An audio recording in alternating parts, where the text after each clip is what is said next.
Sachez que c'est pas toujours évident à faire, mais normalement vous pouvez y arriver. Vous pouvez vous renommer pour avoir votre nom et votre organisation en cliquant sur les trois petits points de votre nom. Donc vous cliquez sur les participants et vous pouvez le modifier. Ça ne marche pas toujours, mais en tout cas si vous pouvez le faire, c'est toujours utile. Sachez que comme on est sur un format webinaire, les interactions se feront essentiellement par le chat. Donc, je vois qu'il y a des gens qui ont des mains levées. Il n'y aura pas de possibilité de poser de questions orales puisqu'on est déjà plus de 229 participantes et participants. Mais en tout cas, il sera possible de poser les questions sur le module questions et réponses qui est dans votre barre de tâches, juste en dessous du diapo qui est en train de défiler. Voilà, si vous le voyez bien. Euh, donc, ce webinaire est enregistré et par rapport au diaporama et à l'ensemble des ressources, tout ceci va vous être envoyé par mail à l'issue de ce webinaire. Donc, pas d'inquiétude sur ce sujet. L'ensemble des supports vous seront euh, adressés. Voilà. Pour rentrer plus dans le vif du sujet, donc on est sur un webinaire, comme je vous l'ai dit, d'information sur la question du Fonds social européen et de ses modalités d'accès. L'ensemble de ces éléments seront présentés par Mehdi Mabrouk, qui est chargé de mission financement européen au mouvement associatif. Et nous aurons le plaisir d'avoir le témoignage de deux structures qui ont porté des projets dans ce cadre pour pouvoir incarner la manière dont on peut mobiliser ces fonds. Donc, il y aura Adeline Marchive, qui est directrice de la Touline de Seine-et-Marne pour la Fondation des apprentis d'Auteuil et Marie-Françoise Rabault, la directrice du Centre d'information pour les droits des femmes et de la famille de Gironde. Voilà.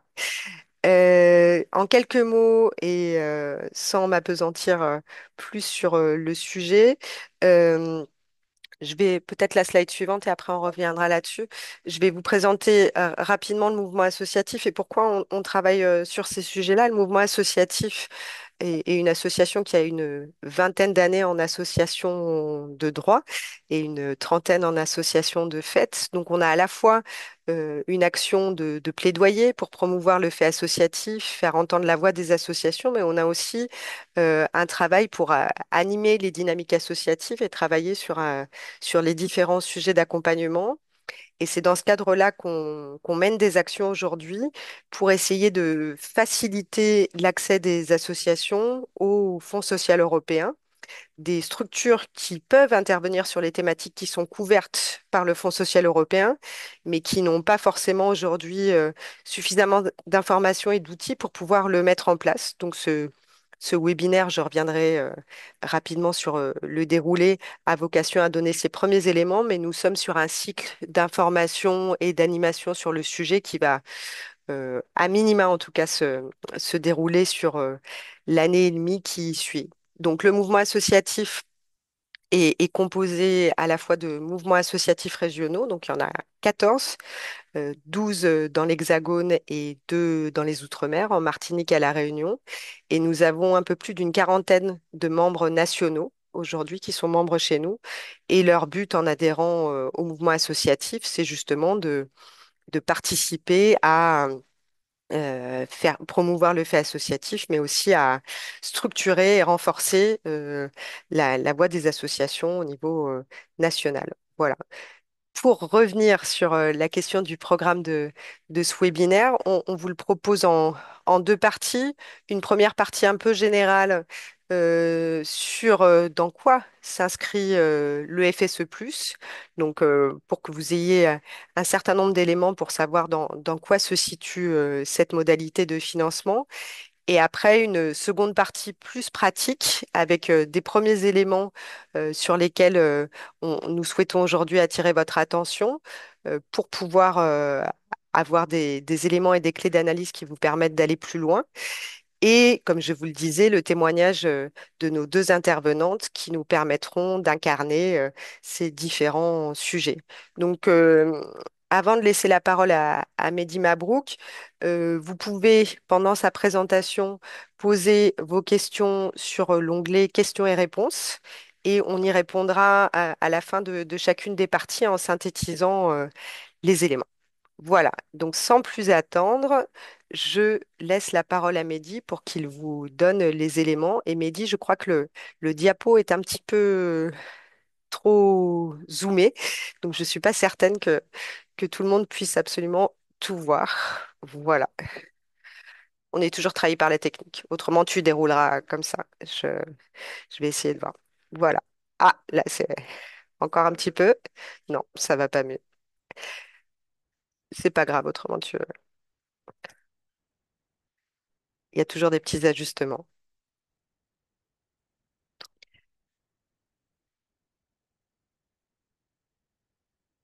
Ah, vous voyez bien? Allez, avec moi. Bon, alors, tu peux repartager. Il n'y a que moi. Là, on voit plus le diapo, par contre.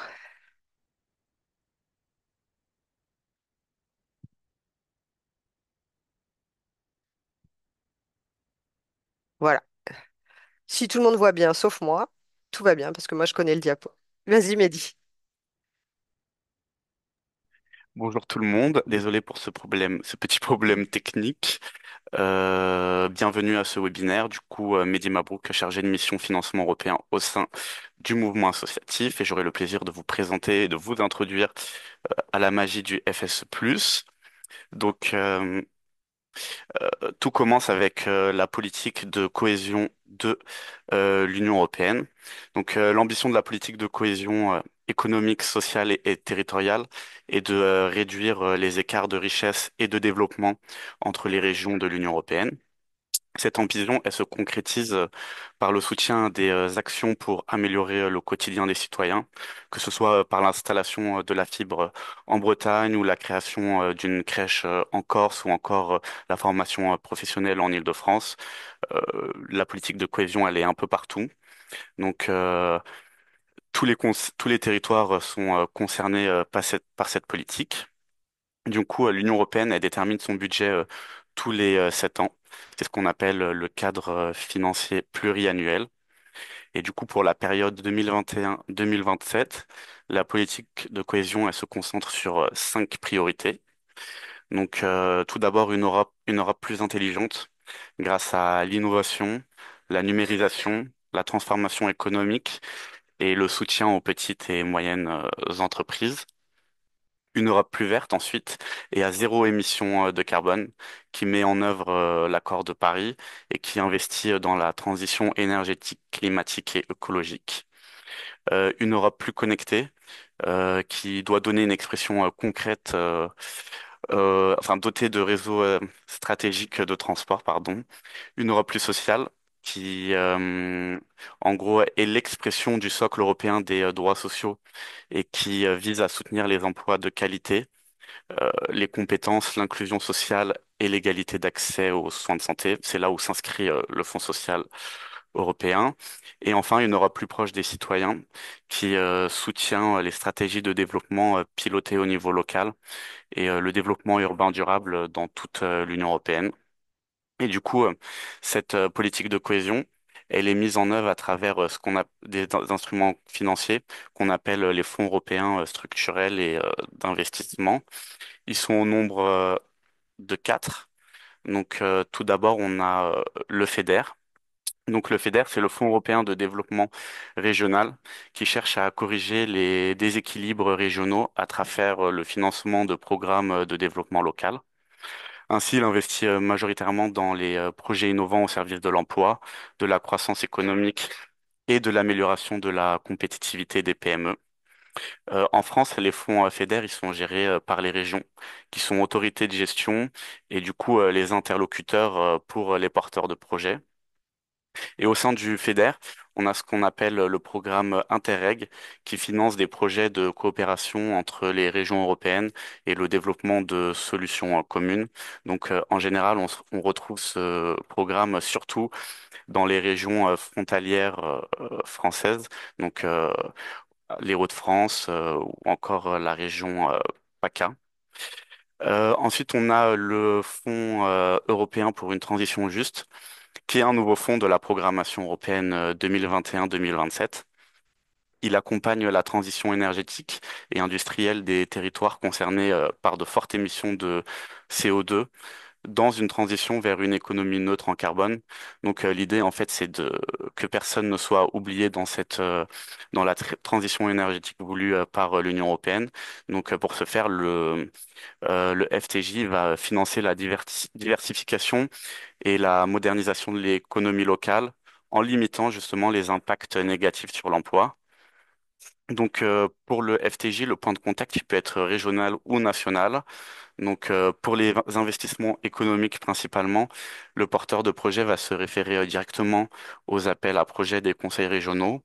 Et concernant la reconversion des travailleurs et des demandeurs d'emploi, ça va être plutôt mis en place par les DRETS. Ensuite, on a le Fonds européen agricole pour le développement rural, qui est un des piliers de la PAC, la politique agricole commune. Il a pour objectif de rendre l'agriculture et les espaces verts de l'Union européenne plus verts, plus durables et davantage adaptés aux évolutions contemporaines. En France, la majorité des fonds FEADER sont gérés par les régions qui ont chacune leur propre programme. Et au sein du FEADER, vous avez un volet territorial qui est le programme LEADER, lien entre actions de développement de l'économie rurale, qui vise à soutenir le développement des territoires ruraux. Et ensuite, enfin, nous avons le Fonds social européen plus pour lequel nous sommes réunis aujourd'hui. Le FSE plus, c'est le principal instrument de l'Union européenne pour investir dans le capital humain et soutenir la mise en œuvre du socle européen des droits sociaux. Il regroupe l'ancien FSE 2014-2020, l'initiative pour l'emploi des jeunes, le FEAD qui va en fait être repris dans le côté lutte contre la précarité alimentaire du FSE+, et l'IDI qui est un autre programme européen. Il soutient des projets en faveur de l'emploi, de l'inclusion sociale et de la lutte contre la pauvreté et pour l'éducation. Donc en gros, en fait, on est passé en 2014-2020 d'un FSE qui était vraiment centré sur l'emploi au FSE plus en 2021-2027. Le plus étant vraiment tout le côté social. Donc c'est-à-dire que on ne cherche plus forcément euh, à ramener les gens que vers l'emploi par l'emploi, mais on va aussi s'attaquer aux problèmes, aux freins qui les empêchent de s'intégrer à la société et donc de trouver un emploi. Et pour la période 2020-2027, la France, elle dispose de 7 milliards d'euros. Donc en France, le fonctionnement du FSE, il est très décentralisé. C'est là où ça peut être un peu compliqué pour les porteurs de projets de se retrouver. Donc en fait, on a plusieurs autorités de gestion partagées entre l'État et les conseils régionaux.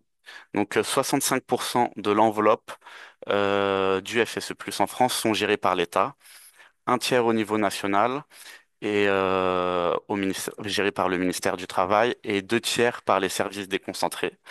Qu'est-ce qu'on appelle les services déconcentrés? Ce sont les DRETS et la DRIETS en Île-de-France, donc les préfectures de région qui vont être chargées sur une échelle régionale, de lancer des appels à projets, mais sur le programme national.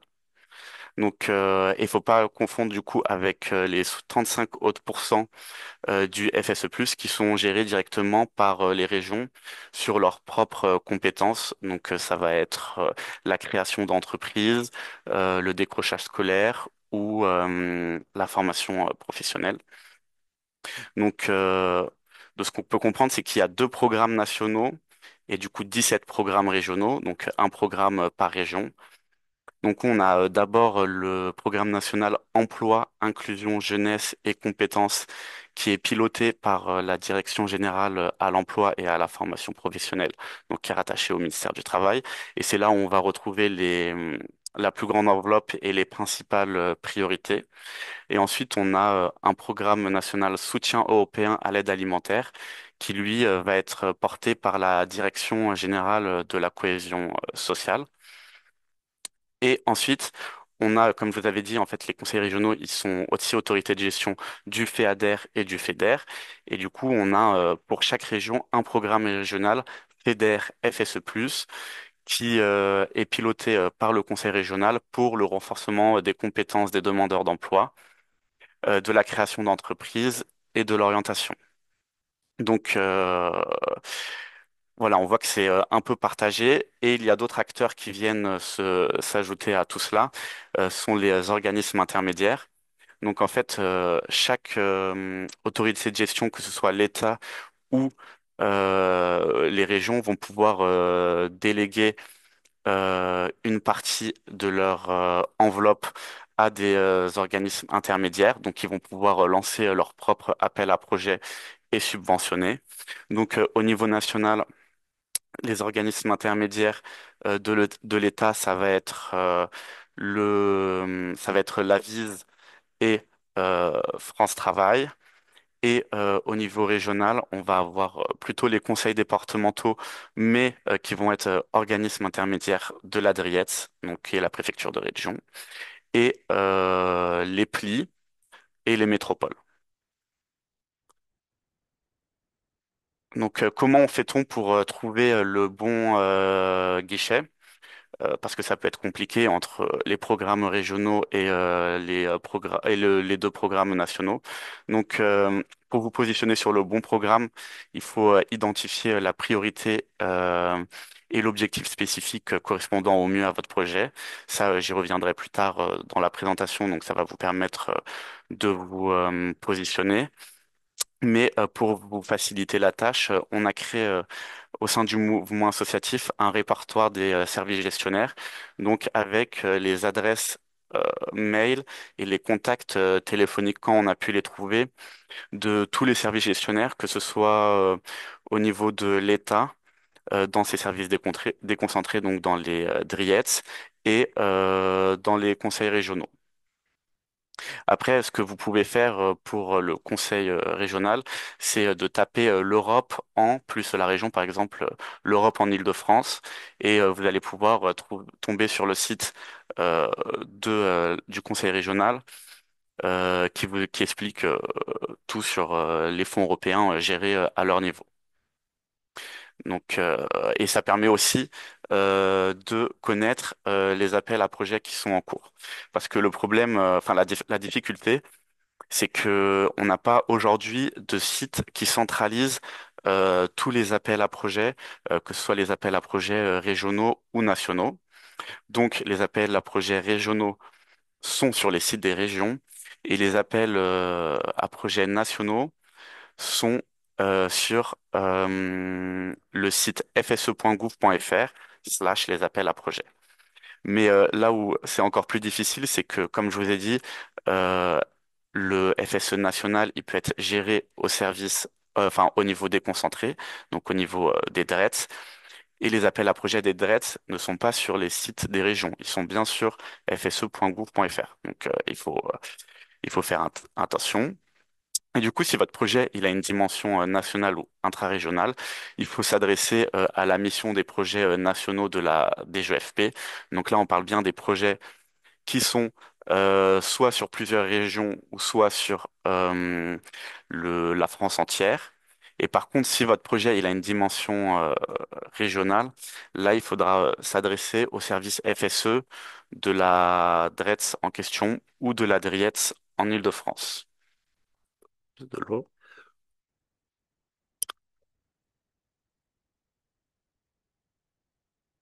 Donc, le programme national FSE+, c'est le document de référence qui donne les grandes lignes d'intervention du FSE+ en France et qui détermine les actions et projets qui peuvent être cofinancés par le FSE+ sur 2021-2027. Donc, on va avoir une division entre ce qu'on appelle les priorités et les objectifs spécifiques. Donc, les priorités, c'est ce qui constitue les grandes parties du programme et qui traduisent les principaux thèmes d'intervention. Donc, par exemple, on va avoir une priorité sur l'éducation des jeunes ou une priorité sur l'intégration sociale. Et ensuite, à côté de ces priorités, on a ce qu'on appelle les objectifs spécifiques qui définissent un objectif politique à atteindre qui vient décliner une partie de la stratégie euh, plus large. Donc, un objectif spécifique, par exemple, vous allez voir, on a l'objectif OSH ou OSL. Ils peuvent se retrouver dans plusieurs priorités. Donc, on a des priorités et ensuite, on a des objectifs spécifiques qui peuvent être sur plusieurs priorités, mais votre projet, vous, le projet FSE, il ne peut porter que sur un seul OS à la fois. Et du coup, la dimension sociale du programme national FSE+, elle est renforcée depuis la nouvelle programmation. Donc, comme je vous avais dit en début de webinaire, le FSE+, il est élargi aux actions de lutte contre l'exclusion, et c'est ce qui va se traduire dans la priorité 1 OSL. Donc, comme vous pouvez le voir à l'écran, on a sept priorités, huit d'ailleurs depuis que l'image n'est pas à jour, mais en fait on en a huit depuis quelques mois parce que a été pris en compte depuis le dernier Conseil national, depuis la dernière révision à mi-parcours du Conseil national FSE+, la problématique des catastrophes naturelles, notamment suite à ce qui s'est passé à Mayotte. Donc il y a une huitième priorité qui a été ajoutée, mais qui n'est pas encore mise en œuvre. Du coup, cette priorité, donc on a trois priorités centrales, pardon, qui sont centrées sur l'emploi, l'inclusion, la jeunesse et les compétences, et quatre autres priorités complémentaires. Donc, une première priorité qui est sur favoriser l'insertion professionnelle et l'inclusion sociale des personnes les plus éloignées du marché du travail, euh, avec deux OS, donc l'OSH qui est l'inclusion active vers l'emploi. Donc là, on va être plus sur des projets voilà, de retour à l'emploi, d'accompagnement vers l'emploi. Et ensuite, l'OSL, la lutte contre la pauvreté et l'exclusion, où on va être plus sur des projets où on va s'attaquer aux freins qui empêchent les personnes de s'intégrer à la société et de retrouver un emploi. Donc c'est la priorité 1, c'est la priorité la plus importante au FSE parce que c'est celle où l'enveloppe est la plus grande. Et ensuite, on a une priorité 2 sur l'insertion professionnelle des jeunes et l'appui à la réussite éducative avec un OSA, l'Accès à l'emploi, qui est un nouvel OS sur la programmation 2021-2027, où on va s'attaquer au problème du chômage chez les jeunes qui, comme vous le savez, tend à être de plus en plus important en France. Ensuite, une priorité 3 sur améliorer les compétences et les systèmes d'éducation et de formation pour mieux accompagner les mutations économiques. Donc là, ça va être plus une priorité qui va s'adresser au monde de l'enseignement et de la formation. Donc, on va avoir des crédits pour accompagner les professeurs et les formateurs. Et ensuite, dans les priorités complémentaires, euh, une priorité 4 qui promue un marché du travail inclusif et un environnement de travail adapté et sain, donc avec la question de l'égalité femmes-hommes au travail et de la qualité de vie au travail. Donc, on va financer des projets qui visent à améliorer les conditions de travail. Ensuite, on a une priorité 5 qui vise l'aide matérielle aux plus démunis. Une priorité 6 qui favorise l'innovation sociale et l'essaimage de dispositifs innovants. Et enfin, une priorité 7 qui est une priorité centrée sur les problématiques des régions ultra-périphériques, donc l'outre-mer, avec des OS qu'on retrouve dans d'autres priorités comme l'accès à l'emploi des jeunes, la qualité du système éducatif et de formation, et une OS spécifique à la priorité 7, le renforcement de l'offre de soins sur le territoire de Mayotte. Donc, qu'est-ce qu'un projet FSE+? Donc, un projet FSE+, tu, tu veux prendre des questions d'abord? Ouais. Peut-être sur la présentation générale d'abord. Oui. Ouais. Peut-être juste pour vous dire en substance que en fait on a souhaité vous proposer cette partie un peu générale pour que vous vous resituiez dans l'univers du FSE+.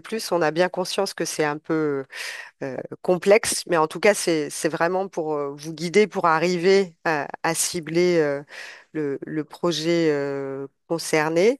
Je vais prendre quelques questions. Il y avait une question peut-être autour de la question de autorité de gestion et organisme intermédiaire. En fait, l'autorité de gestion, c'est les structures qui ont vraiment délégation de la part de l'Europe pour gérer des fonds. Et ensuite, ils peuvent choisir de déléguer une partie de ces fonds à des organismes intermédiaires, c'est-à-dire ils ont une gestion d'une partie de l'enveloppe. Donc, il y avait une question sur qu'est-ce que la VISE? La VISE, en fait, est une structure qui travaille sur la question de la promotion de l'ESS et il y a une partie de l'enveloppe du FSE+, qui lui est déléguée pour soutenir principalement des projets ESS.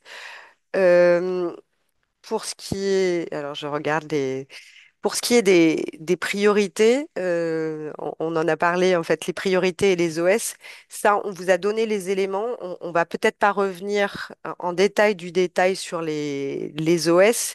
C'est vraiment pour vous permettre d'avoir une grille de lecture de où est-ce que vous pouvez situer votre projet. Voilà, donc l'OSH, inclusion vers l'emploi, et OSA, accès à l'emploi. On pourra peut-être répondre et la garder pour tout à l'heure, Mehdi. Euh, Mehdi, il y a une question sur que signifie le cofinancement pour la priorité 5 et 6.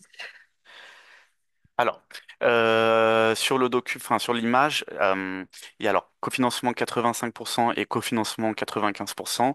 Ce concerne les priorités 5 et 6, mais j'ai oublié de préciser que le FSE+, c'est du cofinancement pour toutes les priorités. Si on a cofinancement à 85% pour la priorité 5 et 95% euh, pour la priorité 6, c'est parce qu'en fait, c'est une dérogation par rapport aux autres priorités, parce qu'en fait, en fonction de la région dans laquelle vous êtes, taux de cofinancement, il peut varier entre 40, 50 ou 60% en fonction du niveau de richesse de la région. Par exemple, en Île-de-France, qui est considérée comme une région riche, on va avoir un taux de cofinancement à 40%. C'est-à-dire que, par exemple, si vous avez un projet qui vise à accompagner les jeunes dans leur recherche, dans leur recherche d'emploi, donc que vous inscrivez dans la priorité 2, mais que vous êtes basé en Île-de-France, donc une région riche, vous avez le droit à un taux de cofinancement maximum de 40%. C'est-à-dire que les 60 autres pourcents doivent être trouvés sur d'autres fonds ou sur vos fonds propres, alors que pour les priorités 5 et 6, on peut atteindre un cofinancement de 85 ou de 95% du coup pour l'innovation sociale. Très bien, merci. Alors il y a des questions sur la priorité 6. Alors il y en a une première concernant la priorité 6. L'innovation et l'essaimage de dispositifs innovants peut-elle alors, concernant peut-elle concerner la lutte contre la précarité alimentaire ou est-ce qu'il s'agit seulement de l'accès à l'emploi? Alors, pour la priorité 6, en effet, il faut qu'il y ait vraiment un lien avec l'emploi. Ça, ils insistent vraiment dessus. Là, par exemple, il y a un appel à projet qui est actuellement en cours d'ailleurs et qui se clôture vendredi pour la priorité 6. Donc voilà, si vous avez 48 heures de libre devant vous, je vous insiste, j'insiste pour y participer. Et dans cet appel à projet que vous pouvez lire sur fse.gouv.fr, ils insistent sur le fait que les projets qui s'inscrivent dans cette priorité doivent avoir un lien avec l'emploi. Donc, pour l'aide matérielle, ce sera vraiment que sur la priorité 5. Et donc, il y a l'appel à projet national, effectivement, Oui. qui est en cours. Il peut y avoir aussi des appels à projet au niveau régional qui sortent, typiquement, je crois qu'il y en a déjà eu dans les Hauts-de-France, mais ils sont toujours reliés, effectivement, à la question de l'emploi. Alors, il y a une autre question sur par rapport aux priorités. Est-ce qu'il y a un document qui détaille les axes plus largement? Et la personne donne un exemple. Nous faisons du droit commun dans mon association et nous accompagnons des personnes porteuses de handicap. En soi, notre accompagnement peut rentrer dans plusieurs axes, mais comment comprendre où le flécher? Je vais pouvoir vous envoyer si vous voulez à la fin, parce que si vous voulez, je vais le faire, à la fin du webinaire, du coup, un document plus détaillé qui est celui en fait de l'État, qui est le programme national FSE+, dans lequel, ou pour chaque priorité, on va avoir les actions éligibles et les groupes cibles. Donc là, on n'avait pas le temps pour ce webinaire de tout détailler, mais le programme, le document, il est vraiment très accessible. Et moi, après, si vous avez des questions, je peux rester disponible dans les jours qui viennent pour y répondre. Et j'insiste, mais ça, j'en reviendrai plus tard dans les conseils, de vous rapprocher des services déconcentrés de l'État, donc des DREETS ou de la DRIETS en Île-de-France, et leur poser la question tout simplement, voilà, moi j'ai tel projet, j'ai vu que vous faites souvent des appels à projets sur, par exemple, la thématique de l'insertion des jeunes. Est-ce que on peut se voir pour en discuter? Et ils sont là normalement pour répondre à vos questions et vous pourrez vous servir du coup du répertoire de contacts qu'on a fait nous au sein du mouvement associatif pour avoir leur numéro de téléphone ou leur contact mail. Alors, peut-être qu'on va prendre une dernière question et ensuite on va continuer à dérouler. Je vais pendant ce temps-là profiter de ce temps utile pour faire une petite synthèse de toutes vos riches questions. Alors, il y a deux questions, je crois, sur que signifie le cofinancement pour la priorité 5 et 6.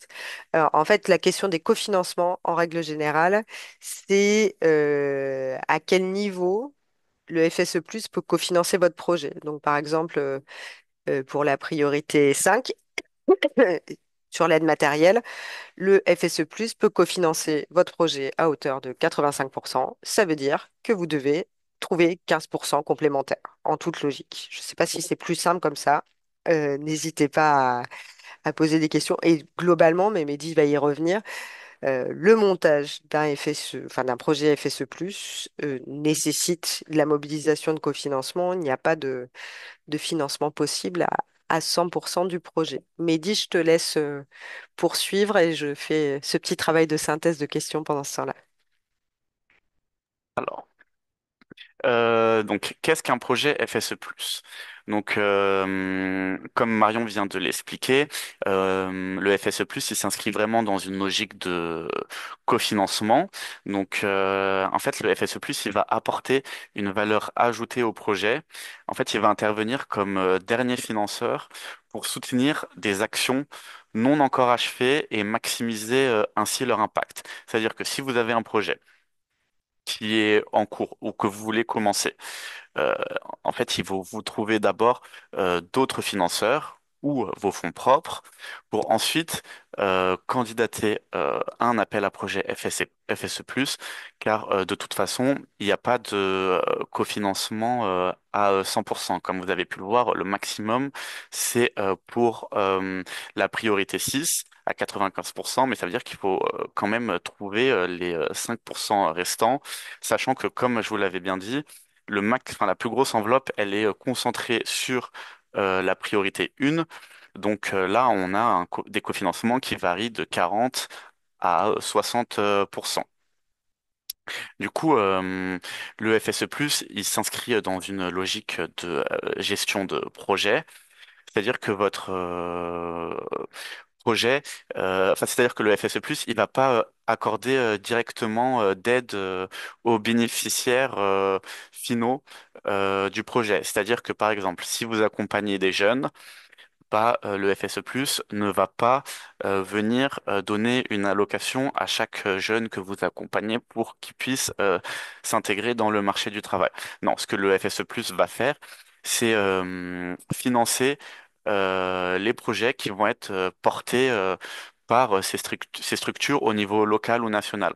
Donc ça va être par exemple le financement de postes des éducateurs ou des coachs qui vont accompagner les jeunes, ou enfin le remboursement de locaux qui auraient permis d'accompagner ces jeunes-là.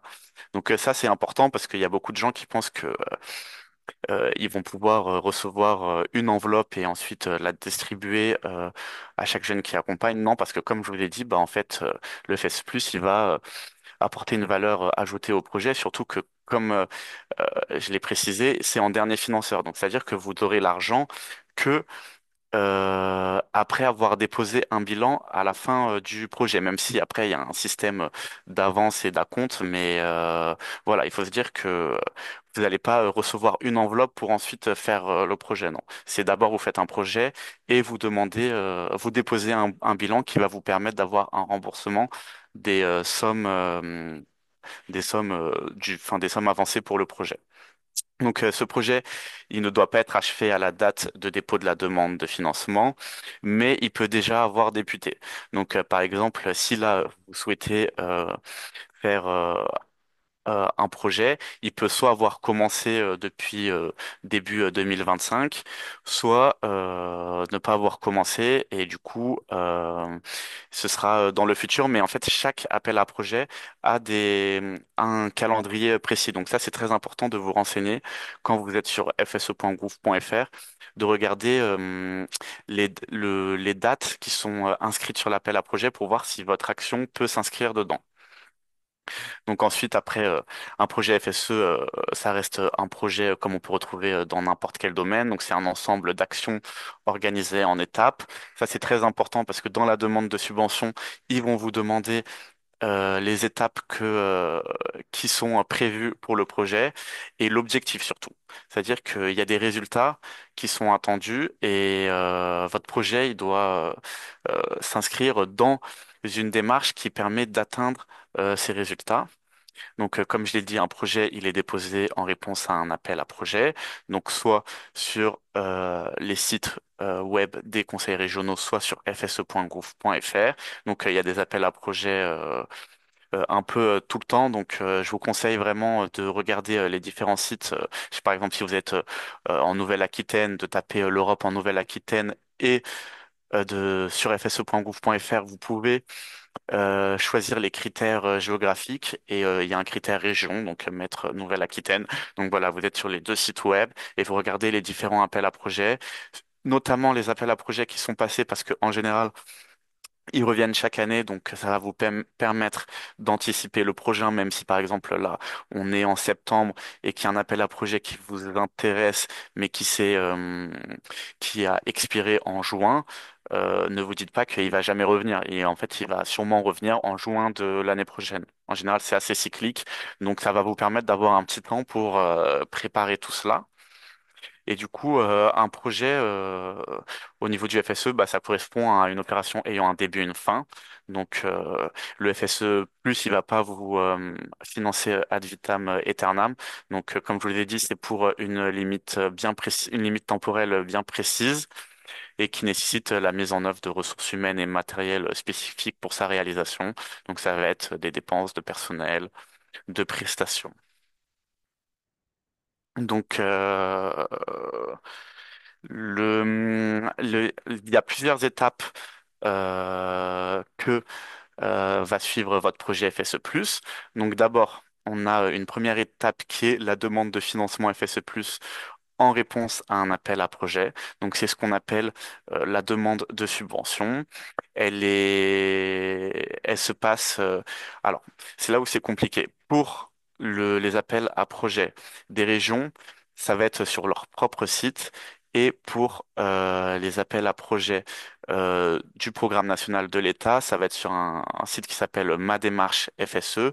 Et c'est là où en fait toute la vie du projet va avoir lieu. Mais ça, j'y reviendrai plus tard. Et du coup, c'est sur ce site-là où vous allez devoir déposer la demande de subvention en sélectionnant l'appel à projet qui vous intéresse. Et après, il y a plusieurs questions. C'est assez intuitif. Et de toute façon, si vous n'y arrivez pas, comme je vous ai dit, les services gestionnaires sont là pour vous épauler. Donc ensuite, quand vous avez déposé votre demande de subvention, cette demande de subvention, elle va être instruite. Elle va être instruite par le service gestionnaire. Donc cette instruction, elle peut donner lieu soit à une réponse positive et donc vous allez être financé, soit à une réponse négative et du coup vous ne serez pas financé. Mais je tiens à insister que c'est pas parce que vous déposez une demande de financement que vous allez être, même si vous avez tout bien rempli et tous les documents, que vous allez être obligatoirement financé. En général, il y a les enveloppes pour chaque appel à projet, elles sont limitées. Donc, il va y avoir ensuite ben, une priorisation des projets que le service gestionnaire va, euh, va choisir. Donc, si vous avez une réponse positive, votre projet il passe dans ce qu'on appelle un comité de programmation. Donc, le comité de programmation, ça va être par exemple pour un appel à projet de la région, bah, en fait, ça va être le conseil régional. Donc, il va passer au conseil régional et les élus vont voter oui ou non. Mais en général, si vous avez une instruction positive, c'est très rare que votre dossier ne soit pas programmé. Et une fois qu'il est programmé, ça va donner lieu à ce qu'on appelle le conventionnement, donc qui permet d'avoir la convention d'attribution de la subvention FSE+. Et en fait, la convention, c'est vraiment le document clé dans votre projet. C'est le document qui va qui va établir votre relation entre le service gestionnaire et vous. Et c'est là où on va établir, voilà, quand est-ce que vous allez devoir déposer les bilans, le montant de la subvention, si une avance est possible, de quel montant il est. Et là, on va aussi programmer tous les postes de dépenses. Il faut savoir que la convention, même si elle est figée, elle peut être modifiée par ce qu'on appelle des avenants. Et du coup, les avenants, par exemple, ils vont vous permettre de voilà, modifier, par exemple, si vous avez besoin de plus, si vous voyez que votre opération, elle exige plus de temps et qu'elle se prolonge après le calendrier prévu au dépôt de votre dossier, vous pouvez faire un avenant pour le prolonger. Donc ensuite, pendant la vie de l'opération, on peut avoir ce qu'on appelle une visite sur place. Donc, qu'est-ce que c'est une visite sur place? C'est quand le service gestionnaire va se déplacer dans vos locaux. Ça peut être programmé ou pas programmé, mais en général, enfin, pour de bonnes relations entre le service gestionnaire et les porteurs de projet, ils vous préviennent quelques semaines à l'avance qu'ils vont venir. Et en gros, ils vont dans le cadre de la visite sur place, contrôler que vous vérifiez que vous respectez toutes les obligations liées au FSE+, notamment en matière de publicité. Euh, et aussi, c'est un moment qui est aussi important parce que les porteurs de projets ont tendance à le vivre comme voilà un contrôle vraiment strict et descendant du service gestionnaire, mais c'est aussi un moment pour vous pour poser vos questions et pour faire remonter vos difficultés. Comme ça permet d'anticiper la prochaine étape qui est le bilan. Donc, c'est l'étape euh, importante du FSE+, parce que c'est ce qui va vous permettre en fait de recevoir l'argent, la subvention. Donc vous pouvez déposer un bilan, soit un bilan intermédiaire, donc en cours du projet, donc à la moitié du projet, soit un bilan final. Et ce bilan, c'est là où vous allez déposer toutes les pièces et montrer que vous avez bien réalisé le projet et que vous devez obtenir un remboursement pour les sommes engagées. Et du coup, à la suite de ce bilan, en fait, ça va être réalisé ce qu'on appelle un contrôle de service fait. Donc un CSF, c'est vraiment le sigle important au sein du FSE+. Donc le CSF, c'est quand le service gestionnaire, en fait, il va vérifier que ce que vous avez dit dans le bilan est vrai. Donc, par exemple, si vous avez si vous déclarez, je sais pas, 200 000 euros de dépenses de personnel, bah, le CSF va permettre de vérifier que vous avez bien dépensé 200 000 euros, notamment, par exemple, ils vont contrôler les bulletins de salaire et les contrats de travail. Et ensuite, on a une dernière étape qui est l'archivage. Vous avez une obligation même après la fin de votre projet, de garder toutes les pièces relatives au projet FSE+, car il peut y avoir des contrôles même a posteriori du projet par exemple, d'autres autorités au-dessus du service gestionnaire. Euh, Enfin, c'est ce qu'on appelle des audits pour vérifier que voilà l'argent a été correctement dépensé. Donc il y a une obligation d'archivage qui, je crois, est de 10 ans. Mais à vérifier, et de toute façon, ce sera établi, comme je vous l'ai dit, dans la convention. Ensuite, comme je vous l'ai expliqué, toute la vie du dossier, elle se passe sur l'application Ma Démarche FSE+, qui est une plateforme qui permet aux demandeurs de déposer leur demande de subvention et de suivre la piste d'audit. Donc la piste d'audit, c'est les étapes que je vous ai présentées juste avant. Donc voilà, l'application, elle est assez simple d'accès. Il suffit d'aller sur madémarchefseplus.fr et de créer votre compte EFP Connect. On va juste voilà vous demander les informations par exemple, si vous êtes une association, voilà, le SIRET et le nom du président de votre association. Et vous allez pouvoir créer votre compte assez facilement. Et vous pouvez créer un compte pour toutes les personnes qui sont dans votre structure et qui pourraient être amenées à travailler sur le projet, enfin sur le suivi administratif et financier du projet. Donc, votre dossier sur MDFSE+, il doit contenir tous les documents et échanges relatifs à votre projet depuis la demande de financement depuis la demande de financement, pardon, j'ai mis en double mot, jusqu'à son archivage. Et c'est très important, par exemple, dans le cadre du projet, que tous vos échanges et une messagerie avec le service gestionnaire se fassent à travers la plateforme. Et euh, la plateforme, elle est en constante évolution, donc c'est une nouvelle plateforme qui a été lancée il y a 2 3 ans avec la nouvelle programmation. Donc en fait, ils rajoutent tout le temps de nouveaux outils dessus. Donc et c'est là où il faut faire attention, c'est elle est souvent sujette à des bugs, mais voilà, enfin, en général, c'est écrit dessus quand il y a un problème et du coup, elle est souvent en maintenance. Donc faites attention quand il y a une date limite de dépôt d'un projet de voir quand est-ce que est prévue la projet de maintenance pour pas que vous soyez freiné dans le dépôt de votre projet. Donc, je pense qu'on peut passer à un second temps de questions, un premier temps d'échange. Merci Mehdi. Donc euh, déjà, il y a des questions qui sont plus spécifiques à des projets particuliers. Ce qu'on vous propose, c'est de nous les adresser par mail aux adresses mail qu'on va vous indiquer pour qu'on puisse vous répondre plus précisément. Là, sur ce temps de webinaire, on va essayer de répondre aux sujets d'intérêt commun. Euh, par rapport enfin, il y a plusieurs questions sur les questions de cofinancement, avance de trésorerie, enfin, parce que c'est une mécanique qui est effectivement assez particulière à avoir.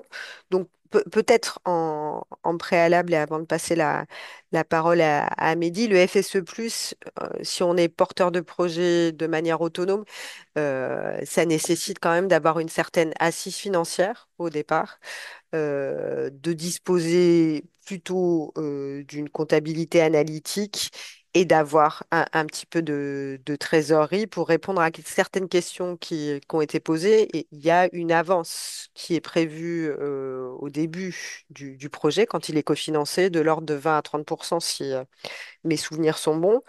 Mais, et Mehdi me complétera, les fonds arrivent au global après le fameux contrôle de service frais dont il vient de parler à l'instant. Pour, euh, pour ce qui est de porteurs de projets un peu plus réduits dans leur taille, depuis récemment, et il y a des questions qui sont posées dans ce sens, il y a possibilité de développer des projets en consortium. C'est-à-dire que une structure porte pour d'autres un projet en commun, ce qui permet de ce fait à des structures qui n'auraient pas pu en direct bénéficier du FSE+, de pouvoir en bénéficier à l'intermédiaire d'une structure qui peut prendre les choses. Donc les solutions d'avance de trésorerie, c'est celle-ci aujourd'hui. Il n'y a pas d'autres solutions plus globales, même si c'est des discussions qu'on a depuis assez longtemps auprès de la DGFP. On a été aussi voir s'il y avait différents leviers, mais en tout cas, elle n'existe pas. Je vais laisser Mehdi me compléter sur ce sujet-là et puis répondre à une question sur le fait de savoir si la question des valorisations du temps passé ou de valorisation du bénévolat sont recevables en termes de cofinancement du FSE+. Voilà. Et je rebasculerai sur d'autres questions. Alors, merci Marion. Alors, pour compléter sur la question du consortium, en effet, le consortium est une possibilité ouverte sur le programme national depuis janvier de cette année. Donc, ça veut dire que plusieurs structures peuvent s'associer pour monter un projet ensemble. Euh, Au sein du mouvement associatif, on a rédigé une note qui explique sur le consortium et qui explique, pardon, le dispositif du consortium et qui donne des conseils pour monter un consortium. Donc, je vais vous l'envoyer avec les autres documents à la fin du webinaire. Mais ce qui est très important, enfin, ce qu'il faut avoir en tête, c'est que le consortium en général, il doit être monté avec une structure chef de file qui est déjà expérimentée sur le FSE+. Donc, c'est-à-dire que si par exemple vous avez un projet, euh, enfin si vous avez un projet en commun avec une autre structure, il faut s'assurer que cette structure, si vous n'avez pas d'expérience, elle a déjà monté un projet FSE au préalable parce que du coup, le consortium va rajouter une complexité administrative à quelque chose qui est déjà quand même un peu complexe. Donc, il faut déjà avoir eu de l'expérience sur le FSE+. Et ensuite, pour le temps de bénévolat, il est en effet, oui, il peut être valorisé sur votre projet. C'était ça la question. C'était parce que par exemple dans certains appels à projets, enfin certains projets, on peut valoriser par exemple du temps bénévole ou valoriser de la mise à disposition de salles, des choses comme ça, dans la mesure où c'est un projet associatif. Il ne me semble pas, mais on reconfirmera que ça soit possible dans le cadre du FSE+. Et, ce type de valorisation. On vérifiera, mais je suis quasiment certaine que ce n'est pas possible. Voilà. Alors, en termes de questions, il y avait des questions aussi sur est-ce que le FSE+ peut prendre en charge des frais de fonctionnement dans le cadre du projet? Et peut-être je la regroupe avec une autre sur les questions de cofinancement. Par exemple, si on a un cofinancement Erasmus+, est-ce qu'on peut l'afficher en cofinancement d'une opération FSE+? Ça va, les deux questions en même temps? Ouais. Alors oui, vous pouvez totalement valoriser des dépenses de fonctionnement.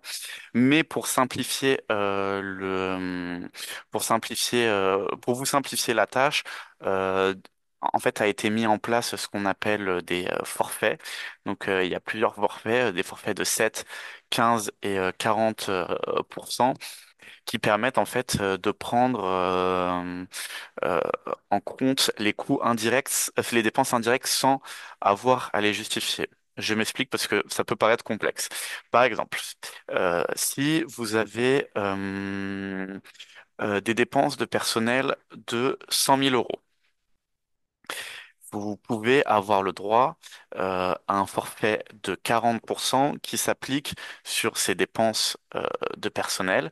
Et donc, en fait, on va prendre 40% de 100 000 euros. Donc, en fait, vous allez avoir un forfait de 40 000 euros qui vont pouvoir couvrir tous les coûts, toutes les dépenses de fonctionnement et les coûts indirects sans devoir les justifier. Donc ça peut me paraître voilà plus pratique pour ne pas avoir à justifier tout ce qui est dépenses téléphoniques, Internet, qui vont rajouter de la lourdeur à quelque chose qui est déjà très lourd en termes de justification. Et la deuxième question, c'est sur le cofinancement Erasmus+. Alors oui, un projet peut être cofinancé par plusieurs fonds, mais alors il va falloir faire attention à ce que voilà, ce soit bien réparti au niveau des cofinancements. C'est-à-dire que par exemple, une dépense de personnel, enfin, par exemple, un salarié à 100% sur une opération ne pourra pas être cofinancé à 100% par le FSE+, et à 100% par Erasmus+. Voilà.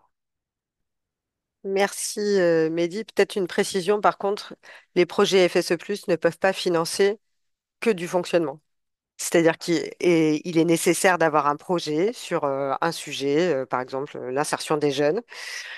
Et donc, dans le cadre de ce projet-là, comme vient de l'expliquer Mehdi, il peut y avoir un forfait pour contribuer au fonctionnement de la structure. Mais par exemple, si moi, en tant que mouvement associatif, je dépose un projet pour animer mon projet associatif, essentiellement, en fait, ça ne rentre pas dans les modalités. Euh, Peut-être aussi, il y a des questions sur la temporalité de ces projets, c'est-à-dire est-ce qu'ils peuvent être pluriannuels, seulement annuels, est-ce qu'ils doivent avoir forcément débuté au moment du dépôt du projet FSE+. Alors, pas du tout. Ils peuvent commencer après le calendrier enfin après le début, la fin de la clôture, pardon, de l'appel à projet. C'est pas un problème. Concernant la temporalité, c'est en fait vous qui décidez si vous voulez que ce soit un projet annuel ou un projet pluriannuel, mais en fonction de ce qui a été décidé dans l'appel à projet. Je m'explique, par exemple, l'appel à projet qui est en cours sur la priorité 6, l'innovation sociale, requiert que les projets aient une durée minimale de 24 mois. Donc ça veut dire qu'il faut 2 ans minimum de projet pour pouvoir déposer et au maximum, je crois que c'est 36 mois si je dis pas de bêtises. Donc le projet en fait il doit être entre 2 et 3 ans. Mais tous les appels à projets ne sont pas comme ça. En général, voilà, la durée minimum, elle est de 12 mois parce que les services gestionnaires, ils sont aussi soumis à des soucis de trésorerie, notamment au niveau des conseils départementaux et des conseils régionaux qui doivent voter leur budget chaque année. Donc, ça peut être de 12 mois et sur plusieurs années. En général, le maximum, je crois que c'est 36. Voilà. Et il y avait une deuxième question? Ah oui, ok. Pluriannualité et le fait est-ce qu'il doit avoir absolument débuté quand la demande est faite. Mais je pense que tu as répondu. Euh, il y avait une demande de précision aussi sur la question de l'obligation de publicité. Qu'est-ce que, qu'est-ce que ça veut dire? Voilà. Alors, les obligations de publicité, en fait, c'est l'obligation qui va être fait pour le porteur de projet d'afficher le cofinancement qu'il reçoit de l'Union européenne. Donc, par exemple, enfin, ça se concrétise très matériellement. Ça va être, par exemple, si moi, je suis cofinancé par le FSE+, ça va être, par exemple, de mettre derrière moi une affiche, donc le drapeau de l'Union européenne, avec en dessous de la mention cofinancé par l'Union européenne. Donc, dans les locaux, montrer l'affichage du FSE+. Ça va être aussi dans la signature mail des salariés qui sont valorisés dans le projet, donc de mettre voilà le logo cofinancé par l'Union européenne à côté du logo de votre association. Ça va être par exemple si vous avez un site web, de mettre sur le site web euh, la mention de ce cofinancement de l'Union européenne, notamment par exemple sur avoir une page dédiée sur comment le FSE vous cofinance. Mais tout ça, c'est décidé de toute façon à l'instruction avec le service gestionnaire. Voilà, il va y avoir un échange dessus, mais voilà, c'est des choses qui sont très simples et en général, voilà, c'est toujours une feuille blanche dans les locaux qui reçoivent le public. Merci. Alors, il y a un paquet de questions sur la question de la justification, c'est-à-dire le moment du contrôle de service fait. Il y a certains des participants qui demandent si on dépense un peu moins que le dossier d'origine, qu'est-ce qui se passe? Quelles sont les pièces à produire pour montrer la bonne mise en œuvre du projet. Enfin, concrètement, en fait, qu'est-ce qu'on doit garder pour pouvoir ensuite bénéficier du remboursement des fonds. Voilà. Il y a une question, par exemple, enfin, pour illustrer, est-il possible de préciser comment les fonds sont versés sur remboursement, c'est-à-dire est-ce qu'il faut produire des justificatifs, des reportings, voilà. Alors, comme je l'ai précisé, donc d'abord vous déposez un bilan et ensuite vous êtes remboursé en fonction des sommes engagées dans le bilan. Donc, en toute logique, si vous déclarez moins que ce qui a été prévu, vous recevrez une subvention moindre du FSE+. Donc, ensuite, pour ce qui est des justificatifs, pardon, ils sont décidés au niveau de l'instruction pour le conventionnement. Donc, par exemple, ça va être pour les dépenses de personnel en général, une lettre de mission, le contrat de travail et les bulletins de salaire. Euh, la preuve de la matérialité de l'opération. Donc, ça va être par exemple des comptes rendus de réunion. Ça va être des feuilles d'émargement. Euh, Ça peut être des dossiers de suivi s'il y a des participants dans votre opération, les dossiers de suivi des participants. Voilà. Mais tout ça, c'est décidé de toute façon dans le cadre d'un échange avec le service gestionnaire au moment de l'instruction. Il n'y a pas de liste prédéfinie. Et la troisième question, Marion, pardon, c'était... Ah oui, et du coup, oui, il y a en effet un reporting, enfin c'est sur présentation de pièces que vous recevrez le remboursement du FSE.